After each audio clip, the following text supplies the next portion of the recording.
పరాభవనామ సంవత్సరంలో మేషాది ద్వాదశ రాశుల యొక్క గోచార ఫలితాంశాలను మనం తెలుసుకోబోతున్నాం. ఇప్పుడు మనం మూడో రాశి అయినటువంటి మిథున రాశి ఫలితాంశాన్ని చూడబోతూ ఉన్నాం.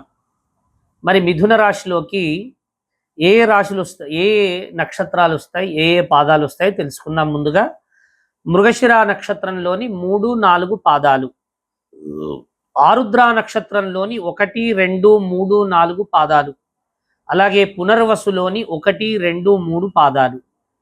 అంటే మీ పేరులోని మొదటి అక్షరంలో క, కి, కు, ఖం, ఘ, ఛ, కే, కో, హ ఈ 9 పాదాలు కూడా ఉన్నట్టయితే మీ పేరులోని మొదటి అక్షరంలో, మీ జన్మనామంలోని మొదటి అక్షరంలో ఉంటే మీది మిథున రాశి. మరి ఆ మిథున రాశి యొక్క ఆదాయ వ్యయాలు ముందుగా తెలుసుకుందాం. ఈ సంవత్సరం మిథున రాశి వారికి ఆదాయం 8, వ్యయం 11, రాజపూజ్యము 1, అవమానము 7. మరి అలా అని మీరు డిసప్పాయింట్ కావద్దు, ఎందుకంటే మిథున రాశి వారికి ఈ సంవత్సరం చాలా బాగుంది. కాబట్టి ఉన్నటువంటి రాశుల్లో మిథున రాశి వారికి ఫలితాంశాలు చాలా చక్కగా ఉన్నాయి ఈ సంవత్సరం. మరి మిథున రాశి యొక్క ఫలితాంశాలను చూసినట్టయితే ఈ సంవత్సరము జన్మస్థానమునందు గురుడు లోహమూర్తిగాను, జూన్ 2 నుండి 2వ స్థానంలో తామ్రమూర్తిగాను, తిరిగి అక్టోబర్ 31 నుండి 3వ స్థానంలో సువర్ణమూర్తిగాను గురువు ఉంటున్నాడు. అంటే ఈ సంవత్సరం గురువు మిథున రాశి వారికి ముందుగా 3 నెలలు, అంటే మార్చ్, ఏప్రిల్, మే వరకు కూడా 1వ స్థానంలో ఉంటాడు. తిరిగి కర్కాటకంలోకి వెళ్ళగానే 2వ స్థానంలోకి వస్తాడు మిథున రాశి వాళ్లకు. కాబట్టి 5 నెలలు, June, July, August, September, October, ఈ 5 నెలలు 2వ స్థానంలో ఉంటాడు. మరి సింహరాశిలోకి 3వ స్థానంలోకి ప్రవేశిస్తాడు అక్టోబర్, నవంబర్, డిసెంబర్, జనవరిలో. తర్వాత మళ్ళీ కర్కాటక రాశిలోకి ప్రవేశిస్తే 2వ స్థానంలోకి వస్తాడు. కాబట్టి స్థూలంగా చూసినట్టయితే ఈ సంవత్సరము 5, 3, 8 నెలలు గురువు చాలా చక్కటి శుభ ఫలితాలను ఇవ్వబోతూ ఉన్నాడు.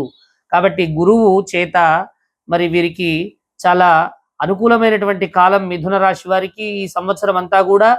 మరి ఫలితాంశాలను చూసినట్టయితే ఈ గ్రహగతులు పరిశీలించగా కాస్త 4 నెలలు ఇబ్బంది ఉన్నప్పటికీ కూడా 8 నెలలు చాలా మరి అనుకున్నటువంటి కార్యాలన్నీ కూడా నెరవేరుతాయి. శని 10వ స్థానంలో ఉన్నాడు. శని వల్ల కాస్తంత ఇబ్బందులు కలిగేటువంటి అవకాశం ఉంటుంది. రాహువు కానీ కేతువు కానీ, కేతువు ద్వితీయార్థంలో అంటే డిసెంబర్ 5వ తేదీ నుండి కేతు అనుకూలంగా ఉన్నాడు. రాహువు మాత్రం 9, 8 స్థానాల్లో అశుభ స్థానంలో ఉన్నాడు. మరి కేతువు మాత్రం 3వ స్థానంలో అశుభంగా ఉన్నప్పటికీ కూడా డిసెంబర్ తర్వాత శుభస్థానంలోకి వచ్చే అవకాశం ఉంది.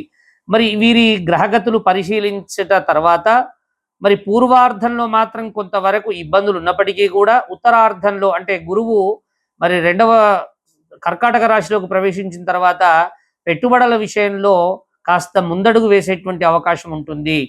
అలాగే ఏవైతే మొండి బకాయిలు ఉన్నాయో, రానటువంటి బకాయిలు ఉన్నాయో అవి తిరిగి వసూలు చేసుకునేటువంటి అవకాశం ఉంటుంది. నూతన గృహ నిర్మాణాలు చేసేటువంటి అవకాశం ఉంటుంది. అలాగే చక్కటి గురువుల చేత మంత్రసిద్ధిని, గురువులు ఇచ్చినటువంటి మంత్రసిద్ధిని పొందేటువంటి అవకాశం ఉంటుంది. అలాగే తమ కులాచార వర్తనము అంటే తమ యొక్క కులము లోపల చాలా చక్కటి కార్యక్రమాల్లో పాల్గొనేటువంటి అవకాశం ఉంటుంది. శుభకార్యాలు నిర్వహిస్తారు, మృష్టాన్న భోజనాలు చేస్తారు, విందులు వినోదాల్లో పాల్గొంటారు. ఉన్నత విద్యకై చేయు విదేశీ ప్రయాణాలు చాలా అనుకూలిస్తాయి. విద్య, వైద్య, సాంకేతిక, న్యాయవాద వృత్తుల్లో ఉన్నటువంటి వారికి సానుకూలత ఉంటుంది. సంఘమునందు గౌరవం కలిగేటువంటి అవకాశం ఉంటుంది. కిరాణా స్టోర్స్ కానీ, కోళ్ళ ఫార్మ్స్ కానీ, ఫైనాన్స్ కానీ, భూ వ్యాపారస్తులు కానీ, చిరు వ్యాపారస్తులు కానీ కాస్త లాభసాటిగా ఉంటుంది వారి వ్యాపారం. ఉపాధ్యాయులకు స్థానచలనం వచ్చేటువంటి అవకాశం ఉంటుంది. గృహ నిర్మాణము ఎవరైతే చాలా దీర్ఘకాలికంగా మేము ఇల్లు కట్టాలనుకుని ఇన్ని రోజులు కూడా వాయిదా వేసుకుంటూ వస్తున్నారో అలాంటి వారికి గృహ నిర్మాణ యోగం ఉంది. మరి స్థూలంగా చూసినట్టయితే సినీ ప్రముఖులకు కొంతమందికి కొన్ని ఇబ్బందులు వచ్చేటువంటి అవకాశం ఉంటుంది. రైతులకు కూడా మరి చక్కటి శుభ పరిణామం ఇది. అంతా కూడా మిథున రాశి వారికి చక్కటి ఫలితాంశాలు ఉన్నాయి. మరి వీరి యొక్క అదృష్ట సంఖ్య 5. కాబట్టి వీరి గ్రహశాంతికై వీరు నిత్యము కూడా దత్తాత్రేయ స్తోత్ర పారాయణ నిర్వహించుకోవాలి. అలాగే గురువారాలు నియమం తప్పకుండా ఏకభుక్తము పాటించాలి. గురువారం నాడు దేశీవాలి గోవులకు శనగలు కానీ బెల్లం కానీ కలిపి పెట్టాలి. అలాగే మంగళవారము రాహుగ్రహ శాంతి అంటే నవగ్రహాలకు ప్రదక్షిణాలు చేయడం కానీ చేయాలి. అలాగే గ్రామ దేవతలకు మరి అక్కడ ఉన్నటువంటి గుళ్ళను శుభ్రం చేస్తూ వారికి నమస్కారం చేయాలి. ఈ విధంగా మిథున రాశి వారికి ఈ సంవత్సరం మిశ్రమమైనటువంటి ఫలితాంశాలు ఉన్నాయి.